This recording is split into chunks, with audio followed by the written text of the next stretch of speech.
This is the end of the world, a place of absolute, unforgiving cold.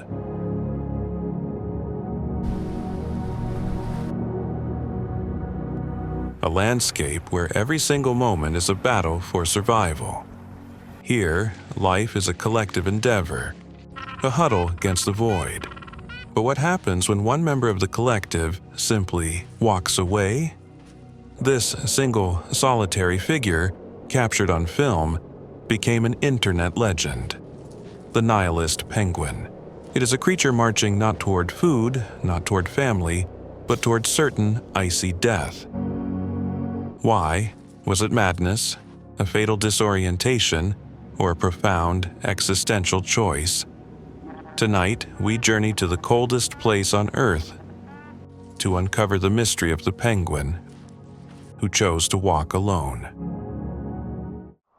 Our story begins with the Adélie penguin.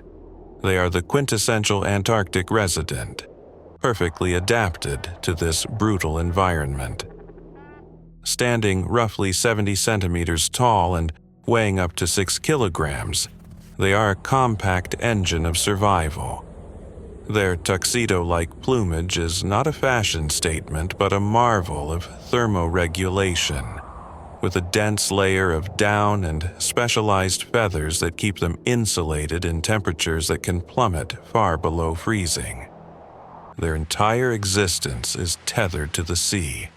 It is their pantry, their highway, and their sanctuary from land predators.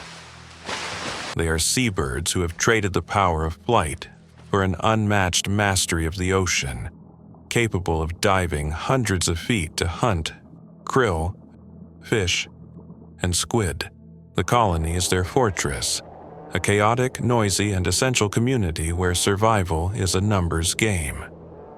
The rhythm of survival. The life of an Adélie is dictated by the Antarctic seasons.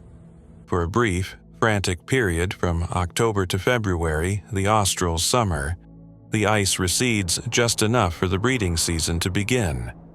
This is the only time they are truly land-bound.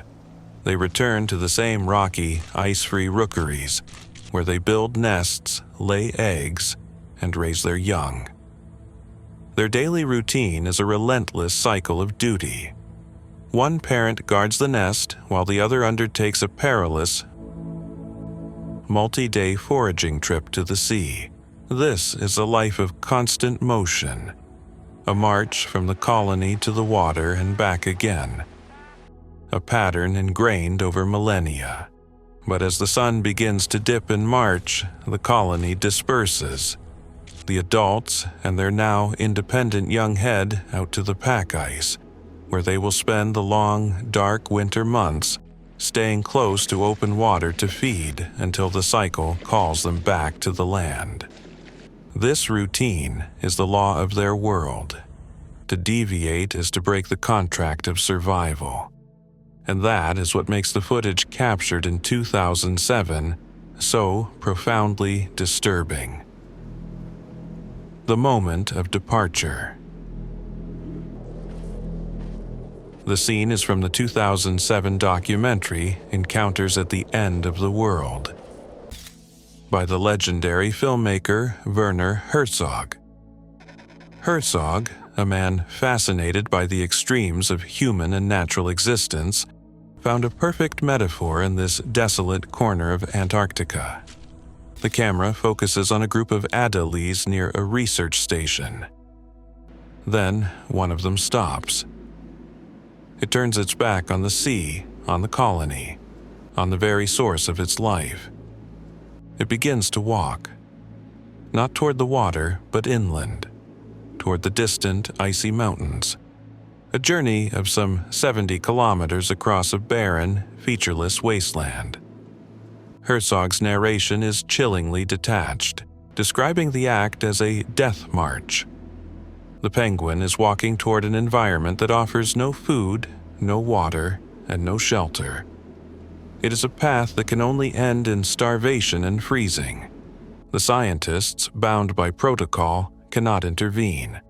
They can only watch this tiny, determined figure disappear into the white expanse, It is an image of ultimate, self-imposed isolation. The scientific inquiry. For scientists, the mystery is less about philosophy and more about physiology.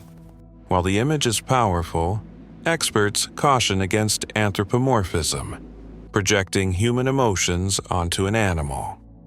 They propose several more grounded explanations for this aberrant behavior. The most common theory is disorientation. Penguins, especially younger or inexperienced birds, rely on a complex internal compass system, using the sun, the magnetic field, and visual cues from the coastline. A malfunction in this system, perhaps due to a sudden change in weather or a neurological issue, could cause the bird to simply walk in the wrong direction. Another possibility is illness or injury. A penguin suffering from a parasite, a severe infection, or a neurological disorder might lose its sense of direction and purpose.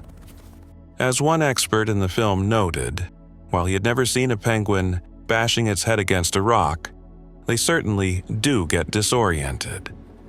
This is a rare, individual tragedy, not a species-wide phenomenon. The penguin is not making a choice. It is following a broken command. However, even the most rational scientific explanation cannot fully extinguish the unsettling nature of the event. Why this direction? Why this solitary march? The answer, for many, lies not in the bird, but in the mirror it holds up to us. The human reflection. The internet did not see a sick bird, it saw a symbol. The clip went viral, earning the moniker the Nihilist Penguin. It resonated with millions who felt the crushing weight of modern life. In this tiny, determined figure, people saw their own feelings of burnout, detachment, and the desire to simply abandon the relentless, noisy colony of the modern world. This is where the mystery transcends biology and enters the realm of philosophy. The penguin becomes a metaphor for existential despair. It is the ultimate act of rebellion against the prescribed path, a creature choosing its own, self-determined end, far from the expectations of its society. Werner Herzog himself, a master of finding the sublime in the absurd, mused on the possibility of animal madness. He asks us to consider if, in the vast, indifferent landscape of Antarctica, a creature could simply become deranged or insane. It forces us to confront a profound question. Is the will to survive truly universal, or can even the most instinct-driven creature choose to opt out?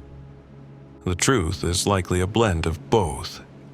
A scientific reality, disorientation, or disease, filtered through a powerful human lens.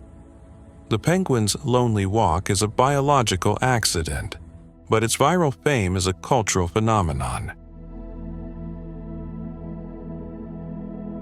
A reflection of our own deep-seated anxieties about purpose, community, and the ultimate meaning of our own relentless march. The Adélie colony continues its work, oblivious to the philosophical weight we have placed on one of its lost members. They march to the sea, they hunt, they breed. They follow the ancient, unwavering rhythm of life. But somewhere, out in the endless white, a tiny, solitary figure continues its journey toward the mountains.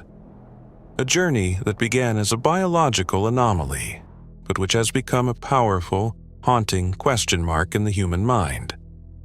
Was it a victim of a broken compass, or a creature who, for one brief, inexplicable moment, chose to walk a path entirely its own?